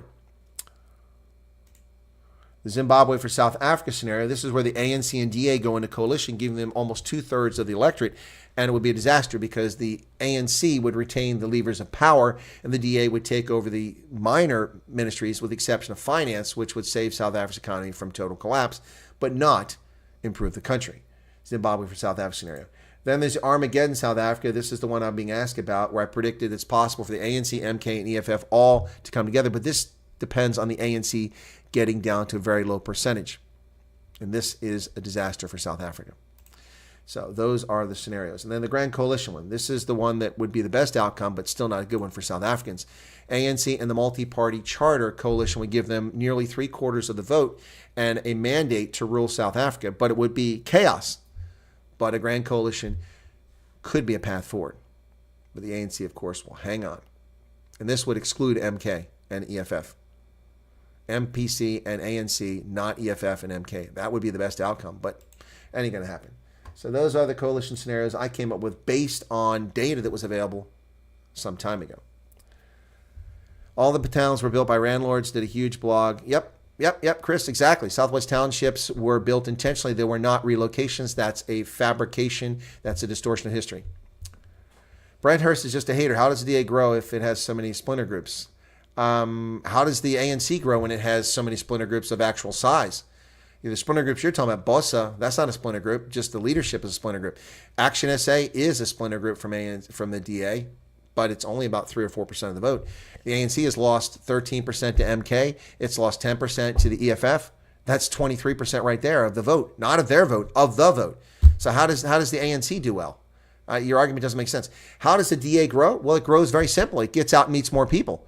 Did you miss the DA's rally in Durban at Curry's Fountain? Did you miss that? I'm sorry. You probably missed it because the captured media didn't want to cover it. They didn't cover it until after I covered it. And again, I'm not a fan of the DA. I covered Gate McKenzie and the PA's rally just as much, not simply the DA. But you must have missed that. I don't know how you missed it. There's the PA rally. I'm trying to find the DA rally. And where's it at? Here you go, DA Urban Rally. Here you go. Look at this. Look at this, folks. Yeah, no. It's the white party of the DA. How does it grow? Well, here's how it grows in Ndonga right there. Black South Africans. That's how it grows.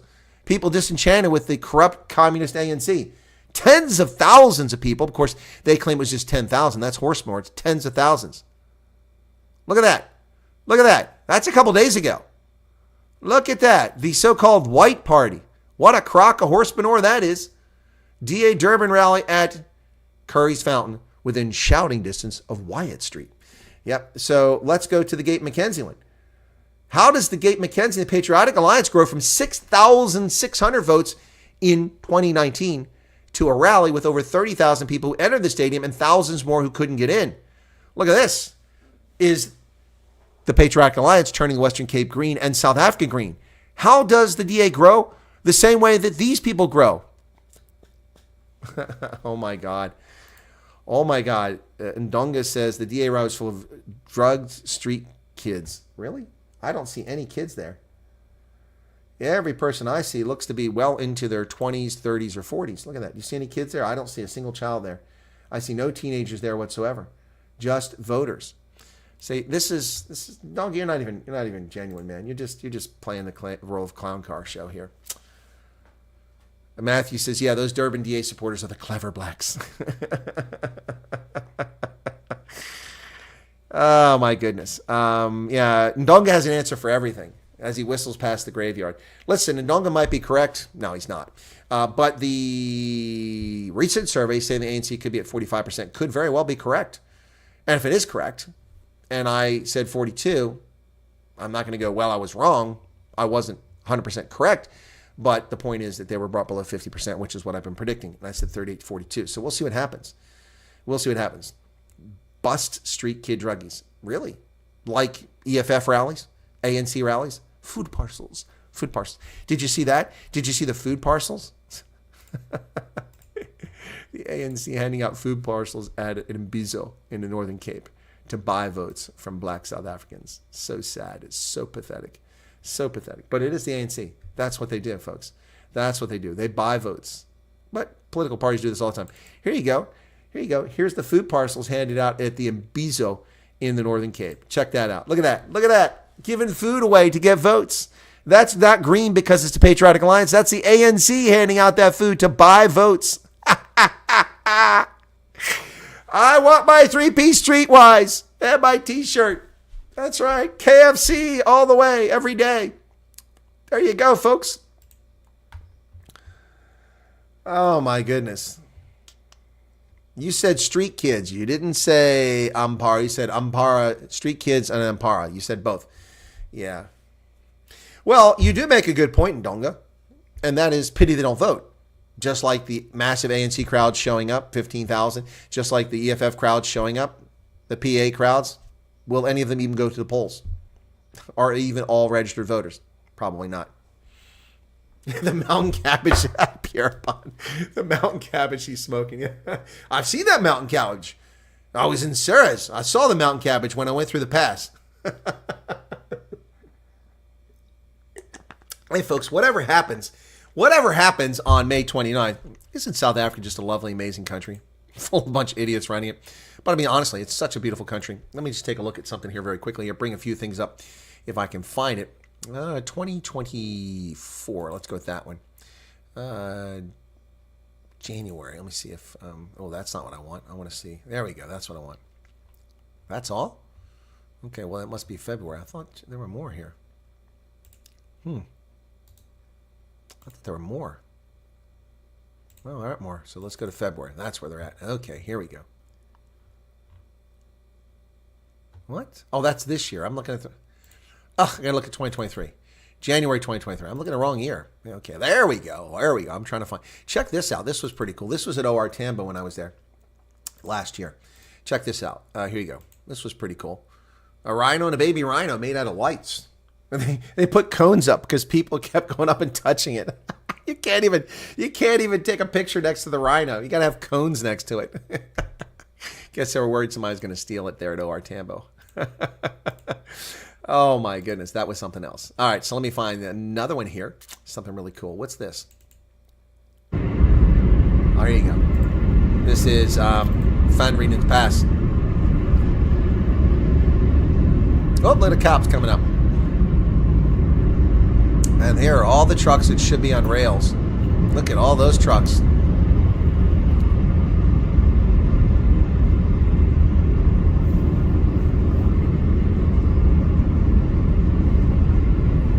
Look at all those trucks coming up so slowly.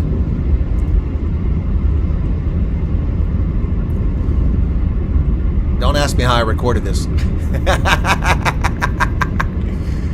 Oh, look at those lights, man. That'll get your attention coming down the mountain.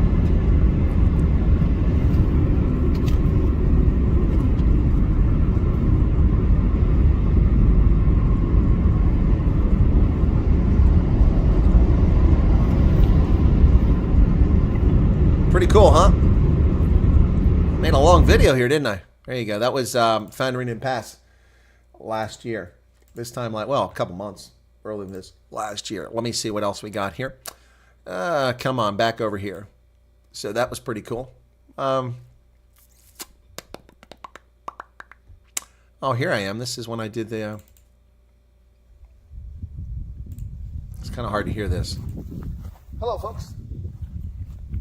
This is Chris in KwaZulu-Natal in South Africa at the site of a momentous battle that took place here on the 16th of December, 1838. as the Voortrekkers, a group of the descendants of the original European settlers in the Western Cape, the Dutch, the French Huguenots, and the Germans who came later, along with some others, migrated up away from what was then the Cape Colony into the Orange Free State, over the Drakensberg Mountains, down here into KwaZulu-Natal, where they ran into conflict with the Zulu who happened to occupy this area. After a number of events that took place, which takes a little getting into, we're not going to cover that here right now, King Dingani had sent his troops out. Well, I'm not going to cover all that, but yeah, that was a Blood River last year. By the way, Ndongo, will you still be showing up after May 29th if your predictions are untrue? That's a good question, I think. So here you go. This is inside the kraal. The wagons circled at Blood River. These are bronze, of course, replicating almost on the exact spot where the Battle of Blood River occurred. There's the Zulu events over in the distance on the other side of the Nkombe Creek. They call it a river. I call it a creek. Absolutely beautiful countryside here, folks, but in the middle of nowhere. Absolutely nowhere. I mean, it's a dirt road still to get out to this place. It's very annoying. After 30 years, it's still a dirt road. The National Party never paved it, and the ANC sure as hell isn't going to pave it. Yep. Anyway, so let me see what else I've got here that I wanted to show you really quickly here. Here we go. Isan Luwana, a huge battle between the Zulu and the British who came here in the Anglo-Zulu War in 1879, trying to conquer the Zulu.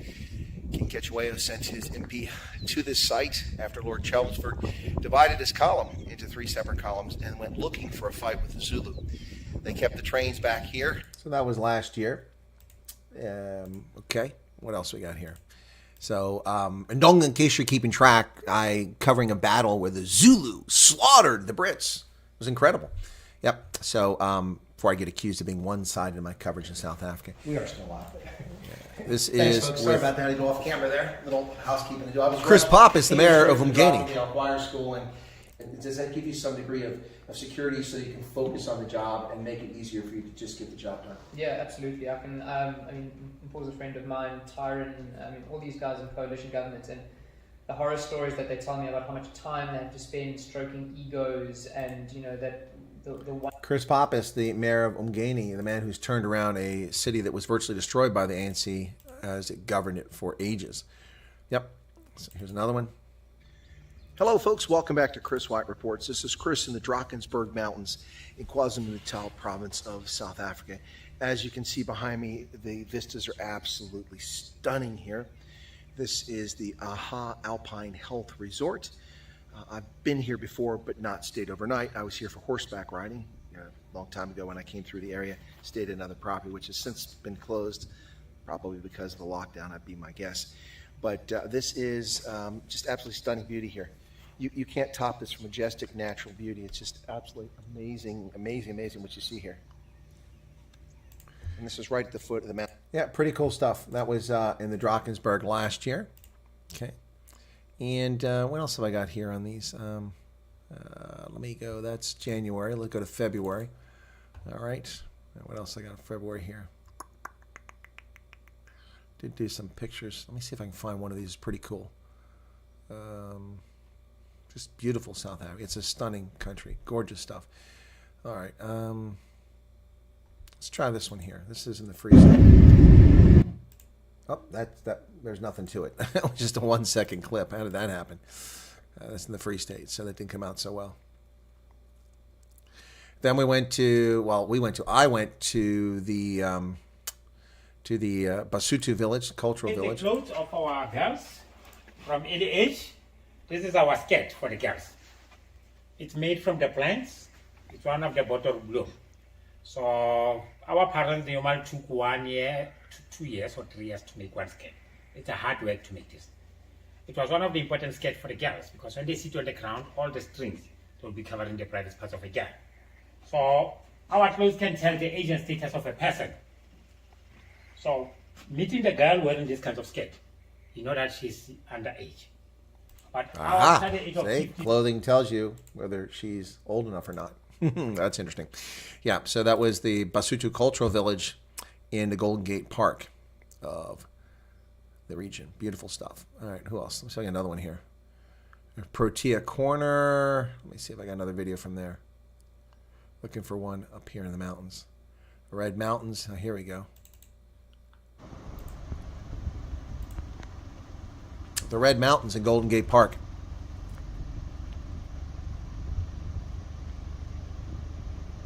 Look at that erosion. Oof. Pretty crazy. Yep. Okay. What else we got here? This is interview in at the Creamery. This one's, hang on a second. 10. There we go. That's the one I want. Hello, folks. Welcome back to Chris Wyatt Reports. This is Chris in the Free State.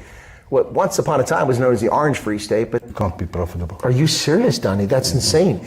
Listen, many of my viewers know that I was a dairy farmer in high school. But, I can't imagine milking 600. I've been to dairy farms with a few thousand, and that's just a massive operation. We just had about a dozen dairy cows, and that was enough work for me every morning at 5 o'clock, at 5:30. But 600 just to break even and make a profit. That is my host this evening. He's we had to upgrade it over time. You needed more kilowatts. Yeah, and then also initially it was still lead acid batteries. The technology got Hadn't got there yet. It became cheaper, so we replaced those batteries. So that was at a creamery in Clarence, just outside of Clarence, which was pretty cool. And this is at the carpet place there in Clarence. Hey folks, welcome back to Chris Wyatt Reports. This is Chris live in Clarence, the artsy community here in the edge of the Drakensberg in the Free State. My guest today is none other than Emilio Castigliani. Help me with it. Castigliani, yes, I knew that. Castigliani. I'm sorry, that doesn't sound very Afrikaans surname to me. No, Italian. Figured that. Originario di Firenze. Oh, from Firenze or from Florence? From Florence, yes. Beautiful place. Have you ever had a chance to go? Yes, quite a few times. Oh, it's lovely. I had an office that worked for me in Livorno. So yes. I frequently had to go to Livorno. So that was an interview we did in Clarence, which was pretty cool. And really enjoyed that one. Let me see what else we got here real quick to show you. So then I flew back to Cape Town. What's this? Oh, this is pretty cool. Cape Town, Victorian Alpha Waterfront. Oh, that went quick. I guess that was the short one. Street musicians. I thought that was longer than that. That was only 16 megabytes. Let's try this one here. Here we go. A little bit longer.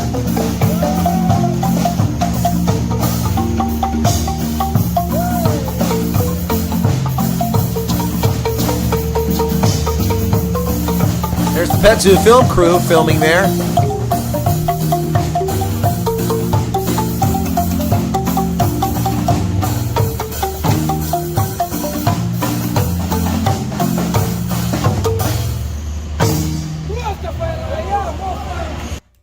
Pet Zoo film crew. Haven't heard from him. I hope he's okay.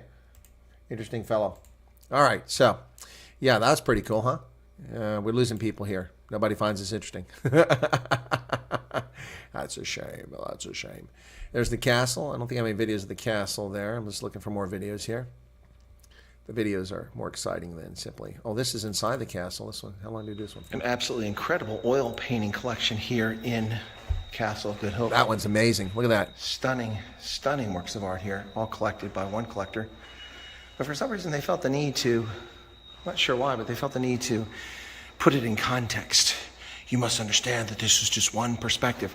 I don't get what the problem with it is. None of these oil paintings that I've seen depict anyone in a bad light. The indigenous population or the Dutch who settled here. All very respectful. I mean, look at that. That's very respectful. What do you need historical context for that? As if it's, somehow insulting to the Khoi. I don't see that as insulting. That's a very lovely representation of people's battles over here. But they felt the need. Yeah, that was interesting. So yeah, it's an art collection there at the castle in Cape Town. What else we got here?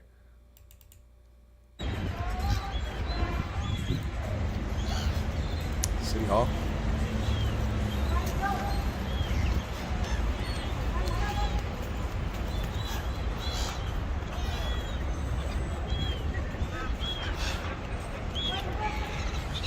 Once again, Ndonga, you're telling fairy tales. That's simply a lie. We blacks couldn't share a toilet with whites before 1994. It's factually a lie. That legislation was removed before 1994. Get your facts correct.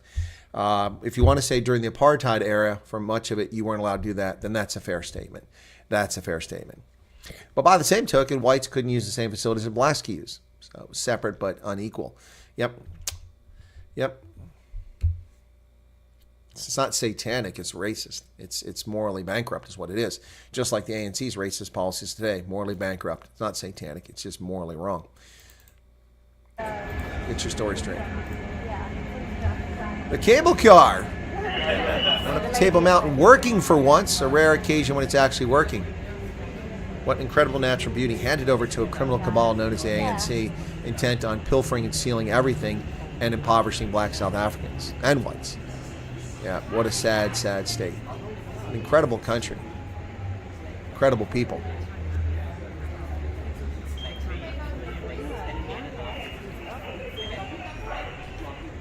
No, the NHI will not be like NHS. NHS at least has a chance of work. NHI is simply a money laundering scheme for the ANC. They're going to steal everything. That's what that is. That's why it's not going to work. Not even going to be remote like NHS, which isn't good in and of itself, but not going to be anything like it. So, here's a video. Let's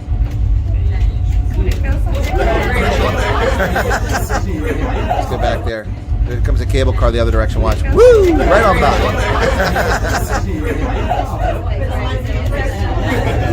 Pretty cool, huh? C'est beaucoup plus vite qu'on pense. There were a bunch of French people in the car I was talking to. C'est magnifique. Yeah, oui, c'est vrai. Vraiment. Ah ouais. Regarde ça. Ça, c'est le statue cap.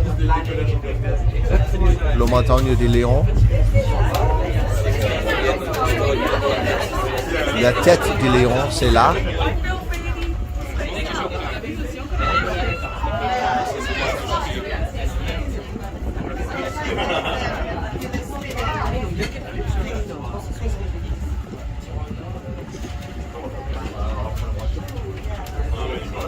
Yeah, Pip, I'm with you. I went there for over 20 years and never got to go. There's Robben Island in the distance. Went there for over 20 years, and every single time I went, the cable car was down for maintenance. Never frickin' worked. Never worked. It was nice to see it actually work that day. It was rare.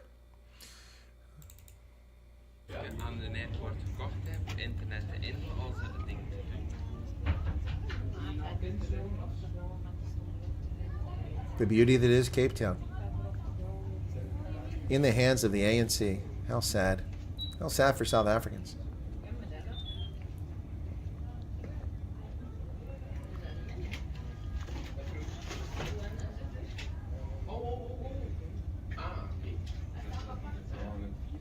DHL Greenpoint Stadium. Signal Hill.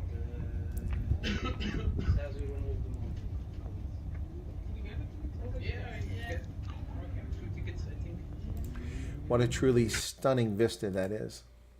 But it's dangerous to go up on Table Mountain. Full of thieves and brigands, robbers, rapists. Pretty scary. For a woman especially. Yep, sad. Sad, but that's what it's become. Yep, that's what it's become. So sad.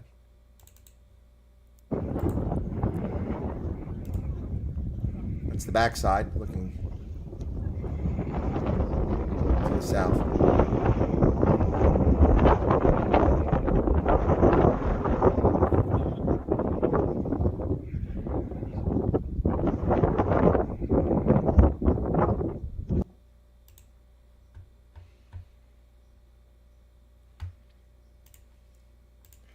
Donga says apartheid was declared a crime against humanity by UN, yet some folk here tell us we had a great country, free democracy. Come on, people. That's why we'll keep voting ANC. The United Nations has declared a lot of things, and much of which has simply been factually untrue. So you can declare whatever you want. But anyway, the beekeeping. Here we go. Okay. All right, so this was in Somerset West. Be smaller, but the cell. There's the Petsu film crew in the white jacket. And there's me with my hat on the left-hand side. Looking a little portly there. You're blocking the broadcast right now. I would hope that these this side. There we go. Deal with that.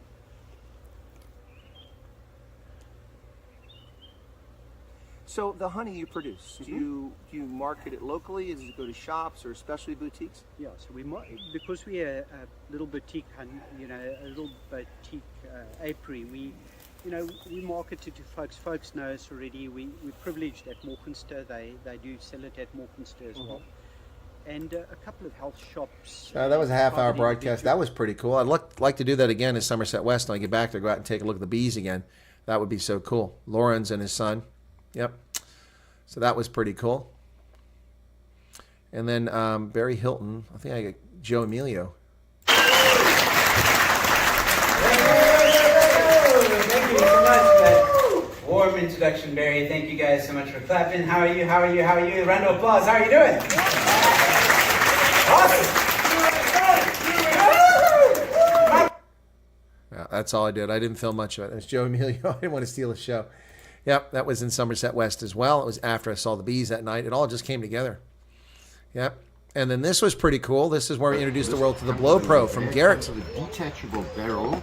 Check out the Blow Pro, folks. Now to Switzerland, to Germany, to Austria, to Australia. The infamous Gert Gillich and his Blow Pro.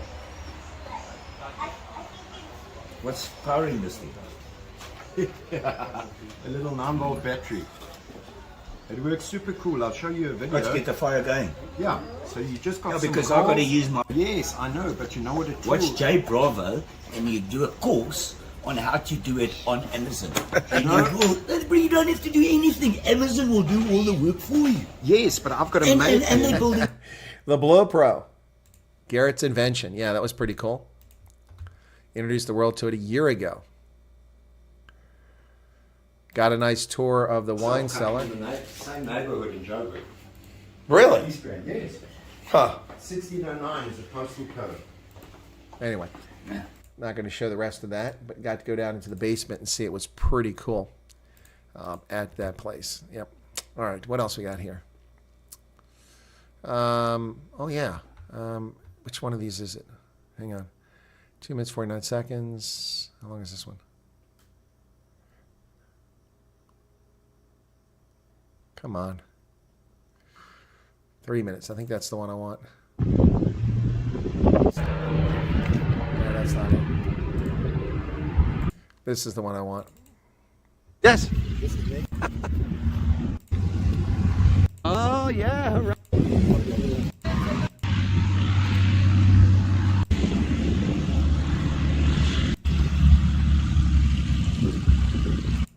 This is pretty cool. This was at Stellenbosch Flying Club.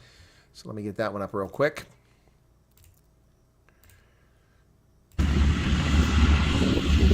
Old South African Air Force markings on it there. It's historic.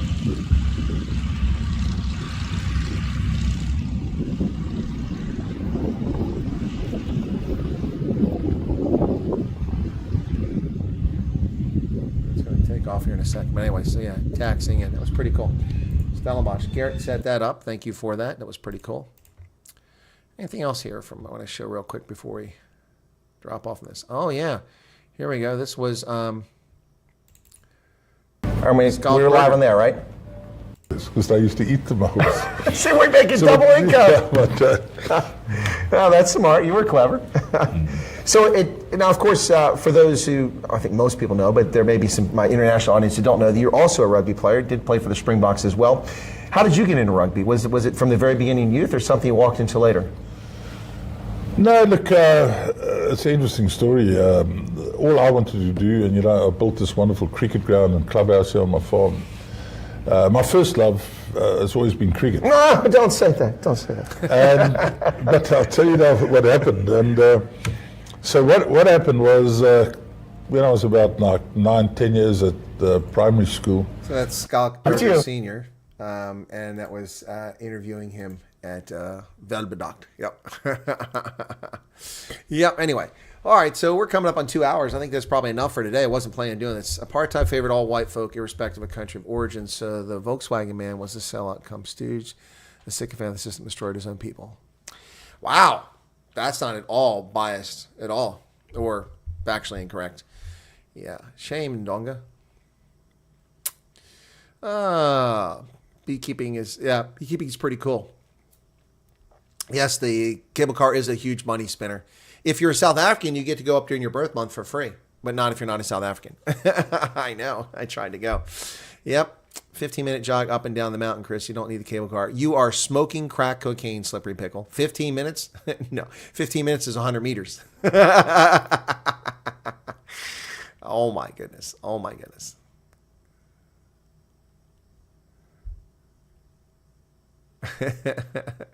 What is this? Is this exercise of rights lead to death, corruption, misery, as some have argued under current governance? Then we need to question the real value. Yeah, well, I think that's fair enough. Does need to be questioned. What the ANC has done here for the past, God knows how long. Anyway, all right, folks. It's been an interesting broadcast day so far. I appreciate you all being here. We've had 600 people tune in for this, probably because they want to hear about the ANC's prospects. And we've got 60 people currently now, 93 likes, average of 15 minutes of viewing time. So thank you for that. We stayed over 90 for 10 minutes to an hour and a half. An hour and a half. That's pretty good, actually. So thank you all for that. All right. So that's going to wrap it up here. I've got to edit the video about the ANC's prospects and get that published. Thank you all very much. Be sure to look for that video. Hit the like button if you don't mind. 94, not quite to 100. Ndonga, welcome back. That was easy. Hopefully you keep showing up and don't disappear after the ANC fails to get 50% on May 29th. You're all very welcome. Que le bois. And buy a donkey for your time being here. Appreciate it. We'll catch you. Well, you can see my video a little bit later on, and then we'll catch you tomorrow. I'll be on Ronaldo's program tomorrow after my news broadcast. My news broadcast will be a little bit early. There are no rugby games that I have to cover tomorrow, so they're all on Saturday. I'm going to be exhausted. It's like 4 games back to back to back. I'm only going to be able to cover 3 of them, though, so it won't be so bad. The Sharks game is on at the same time as the Stormers, so I'll obviously be covering the Stormers game. Right. Hey, Wes, you're very welcome. Thanks to everybody, and you all take care. Cheers. We'll catch you later on.